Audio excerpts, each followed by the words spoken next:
The Rebel Alliance. It's your responsibility. Don't fail me again, Admiral.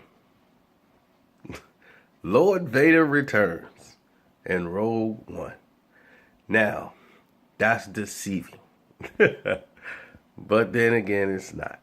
Rogue One is the story of how the Rebel Alliance, not how they started and got together. It's not about that at all. They're already together and organized. This is about the mission to destroy the Death Star and how the plans came to be.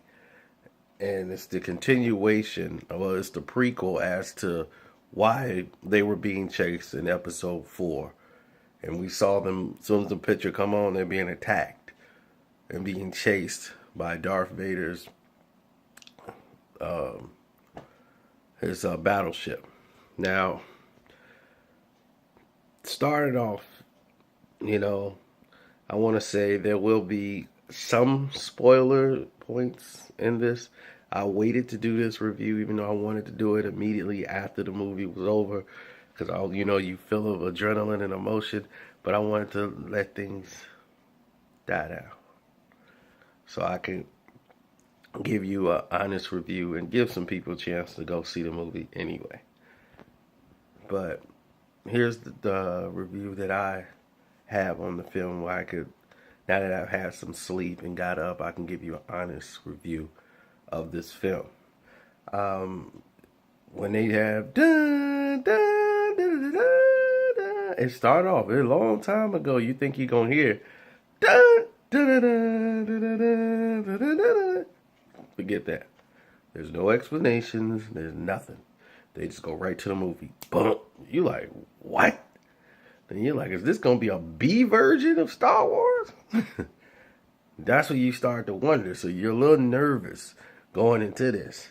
But as it plays out, it's a little bit more grittier than a lot of people would understand. But a lot of things that just sent out of place. It seemed like Star Wars, but it kind of was missing that feel a little early in the movie, because the stormtroopers seemed more like somebody who's a construction worker just decided to put on a stormtrooper outfit. They didn't move like troops, like organized soldiers. One guy looked like he was just slouching around. I'm like, it's not a stormtrooper. A stormtrooper wouldn't be slouching around like that. So I automatically thought he was a rebel hiding in a imperial uniform, because they're all about order and structure. But I omitted that. And as the film started to break down, they're going to the backstory of this character, this little girl and her family, and her father. He's the guy that they need to make the plans for the Death Star, to be able to make this weapon that they want to do. They need this guy to achieve it. Now that they have him, and he's agreed to go ahead and do this, his daughter has been safely put away and trained by Forrest Whitaker's character, who was in the Clone Wars, where they just basically put him in here so you can identify him with that. And there was a lot of great cameos in the film that kind of like made the movie for me, that I loved. But the movie started to pick up and excel once they started to get things going. And what I did like was they didn't have good guy, bad guy. It's all about point of view, because the rebellion isn't all squeaky clean either. And that's the way it is. Everybody is a good guy in their own mind, with their own, dealing with their own point of view. The Empire feel like they good guys, and the terrorists are the rebellion. The rebellion feel the same about them. They both do shady things. And this is how it is in real life. You got people who in the rebellion who broke off and started their own rebellion because they don't agree with how the rebellion's going. So it's anarchy, basically. And on the other side, they're like, look, we are superpower, because if you don't like it, you're killed. So it's like, look, deal with it. And that's basically it. So the movie starts to pick up and excel once it, get their characters and you get them the blind swordsman Donnie Yen. I didn't like some of the, you could tell Disney's imprint is on it. You hear lines that would be on the cutting room floor. That's a little Disney. Disney gets you that extra corny line that's not needed. Where Disney came in and said, "Hey, how about this?" If he says that, Yowie, something really stupid like that. Yeah, it's a couple of moments like that in here.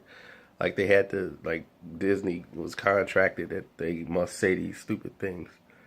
And they had Donnie Yen say something really stupid and corny like that. And I said, yeah, that's Disney. I think Donnie Yen said something real corny like, "Is that your foot?" And I'm like, Disney. Disney, come on. Let's cut the Disney out. It was some Disney in The Force Awakens too. Like, oops, wrong button. But the overall scale, scope, and direction of the film was amazing. Like some of the shots were great that you wish you would have saw and threw you back into episode 4. That you saw it from like different angles, and it was amazing. I wish they would have just stayed out there in space sometime. But it kind of drug on a little bit. It kind of had the pacing was just a little off, just a little bit, to where you're like, okay, this is really dull here. Like this is boring. I mean, at one point, the robot, the wisecracking robot, he was comic relief for the film, and then it's like they just kept him going and going to like make him like a Jar Jar Binks type of character. But he actually had use, and he actually, was making valid points at first. Then it just became like, overly done. I guess somebody realized and said, okay, like, let's kind of put him on chill for a minute and let's go back to why we're here, And once they started focusing on why they were there and the mission, and then you started to see the structure of the actual film. It looked like they had a story. It wasn't enough for 2.5 hours, so they had to pad 2.5 hours together. But in the end, you see it breaks down just like episode 4. She sees a hologram of her father. The girl, when she's grown up, she sees a hologram of her father, makes her want to go ahead and be a rebel now, join the rebellion. When, she really couldn't care less about the rebellion and joining one. Now she's like, I'm with the rebellion. Yes, my daddy was on a hologram. Luke Skywalker saw a hologram, and that inspired him to join the mission. He was already ambitious, but the hologram set him off. So it's basically the same thing, and they experienced loss. The daughter experienced loss, and Luke experienced loss, and here we go. Now we on this mission to fight the rebellion. Keep the dream alive. Keep the rebellion alive. So Forrest Whitaker style. And oh yes, every scene Lord Vader ends in is worth the price of admission. Just to see Darth Vader. Now don't think this is Darth Vader from Return of the Jedi. This is Darth Vader before Empire Strikes Back. He was still young, young enough to do some things, and his suit wasn't all the way.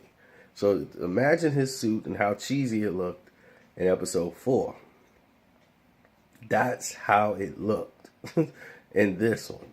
They got it right. Don't make his suit super better and everything else. Make it just look as generic as it did in episode 4. And they did that to perfection. They had the look of Darth Vader, because that's exactly what he looked like. Now, when Empire came around, he was all dappered up. The mask was done, the chest piece was done up. He got some bread in his pocket. So, he was running some things.